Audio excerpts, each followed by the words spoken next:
विचारच कृती ठरवत असतात. कारण ही गोष्ट आहे एडविन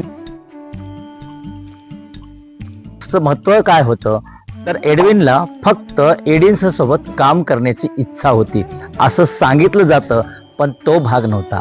तर एडविनला आपल्या एडिसन सोबत भागीदारीमध्ये काम करायचं होतं आणि भागीदारणाची जबाबदारी त्याच्यावर दिली आणि ती जबाबदारी त्याने अतिशय चांगल्या प्रकारची निभावली आणि व्यावसायिकता पण वाढवली. यापुढे सांगायची गोष्ट अशी आहे की काही कालांतराने एडिसननं एडविनला आपला भागीदार म्हणून बनवलं आणि भागीदार बनण्याची इच्छा ही एडविनची होती.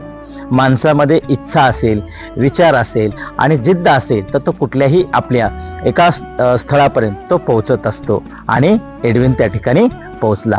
सांगायचं की इच्छा ही ज्वलंता निर्माण करत असते, ती तुम्ही कोणत्या कृतीने आणता हे तुमच्यावर अवलंबून आहे. जसं की एडविननं आपला भागीदारीपणा त्या ठिकाणी निभवला. त्या ठिकाणी त्याला नोकरी करायची नव्हती, तर तो कोणता विचार घेऊन गेला होता तर मला त्या ठिकाणी एडिसनचा भागीदार म्हणून त्या ठिकाणी जायला आणि गेल्यानंतर तो तिथला भागीदार बनला. म्हणजे विचार कोणते घेऊन जाता हे महत्वाचं असतं. हे या ठिकाणी महत्व विचारातून तुम्हाला सांगायचं आहे. धन्यवाद.